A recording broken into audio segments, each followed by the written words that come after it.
Hello everyone, তোমরা আগের আমার একটা মিনি ব্লগে তোমরা দেখো যে আমি বাবার বাড়িতে এসেছি। আমার মা আমাকে ঘুগনি রান্না করতে বলেছে। তো ভাবলাম কেননা এই ঘুগনির রেসিপিটা তোমাদের শেয়ার করে। আমি যেহেতু নিরামিষ ঘুগনি পছন্দ করি, তবে নিরামিষ রান্না করব। অনেকে ভাবে যে নিরামিষ ঘুগনিও হয়। তো দেখো, দেখতে থাকো ভিডিওটা, আমি নিরামিষ ঘুগনিটা কীভাবে রান্না করি। তো কন্টিনিউ দেখতে থাকো। প্রেসার কুকারে সিটি দিয়েছি, তারপরে নামিয়ে সিটিটা খুলে আমি আলুটা দিয়ে দিয়েছিলাম যাতে আলুটাও সেদ্ধ হয়ে যায়।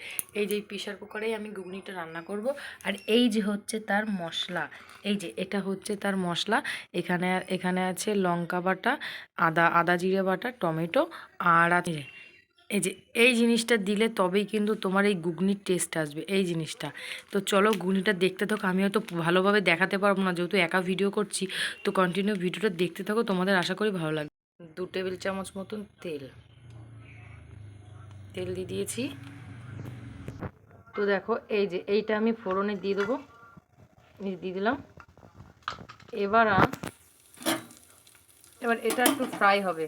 এটা ফ্রাই হতে থাকুক, ততক্ষণ আমি এটা তেজপাতা দিয়ে নিই। এই যে এই তেজপাতাটা ওর ভিতরে দিয়ে দিলাম। তো তেজপাতাটাও ভালো করে ফ্রাই হতে থাকুক। তো এবার আমি দিয়ে দেবো 1 টেবিল চামচ, হ্যাঁ আমি তেলের পরেই নুনটা দিই। এবার কেক তোমরা যেভাবে দাও সেভাবে তোমরা দেবে। তো আমি 1 টেবিল চামচ নুন দিয়ে দিলাম। এতে কি মশলাটা ছেটে না কোনো দিকে। এবার আমি এর ভিতরে এই যে মশলাটা রেখেছি আদা জিরে সবটা পরপর দিয়ে দেবো।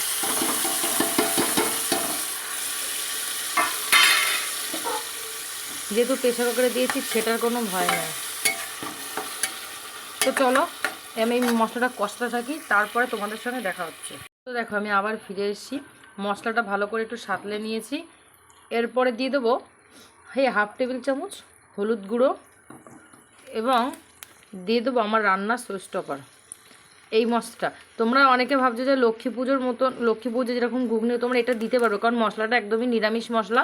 এবং আমি যেহেতু নিরামিষটা পছন্দ করি সেজন্য আমি এটা নিরামিষভাবেই বানাবো। এবং ভালো করে আমি নাড়িয়ে নেব। এই ফোনটা ধরে আছে বলে না নাড়াতে একটু সমস্যা আছে। তোমরা ভিডিওটা দেখতে থাকো, আমি মশলাটা ভালো করে কষে তারপর তোমাদের সঙ্গে আমি দেখা করছি। ওকে বাই বন্ধুরা। তো দেখো আমার মশলাটা ভালো করে কষানো হয়ে গেছে। তো কষানোর পর না আমি এখন একটু চিনি দেবো হালকা করে। তোমরা যারা চিনি খেতে পছন্দ করো তারা দেবে, যারা পছন্দ করো না তবে একটু চিনিটা দিলে হালকা করে কালার ভালো আসবে, বেশি দেবে না, অল্প করেই দেবে।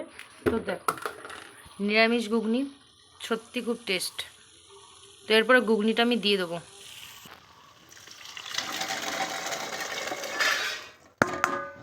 তো আমি আর জলটা ঝরাইনি, আমি আর কি এইভাবেই দিয়ে দিলাম। তোমরা চাইলে জলটা ঝরিয়েও নিতে পারো, তোমাদের যেটা ইচ্ছে তোমরা সেইভাবেই করবে।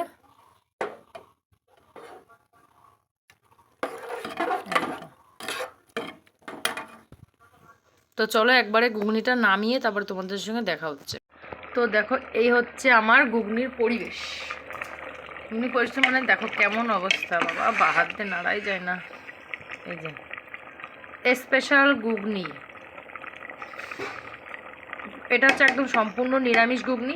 তোমরা এটা লক্ষ্মী পুজো সব মানে যে কোনো পুজোয় তোমরা দিতে পারবে। এবার এই যে মশলাটা ছিল, এই যে এটাকে একটু দিয়ে দেবো। আবার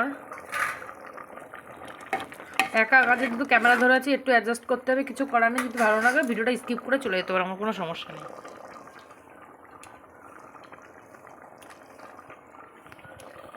সাইডে না থেকে ভিডিওর দিকে ফোকাস দাও, সাইডে কি আছে না আছে সেটা তোমাদের দেখতে হবে না। এবার এর সঙ্গে খাওয়ার জন্য এই যে একটু আটা মেখেছি, একটু আটা দিয়ে একটু লুচি বানাবো। কিছু করে নেই, ময়দা যেহেতু নেই তো ভাবলাম খুব বেশি না, এক একজনের তো 2টো করে ভাগে পড়বে, এরকমভাবে ভাত খাবো। বাস লুচিটা একটু জাস্ট ঘুগনির সঙ্গে টেস্ট করার জন্য, এছাড়া আর কিছুই না। তো চলো ভিডিওটা দেখতে। তো দেখো আমার ঘুগনি রান্না হয়ে গেছে, তো আমি বাটিতে একটু নিয়েছি। তো আমি এখন একটু খাবো।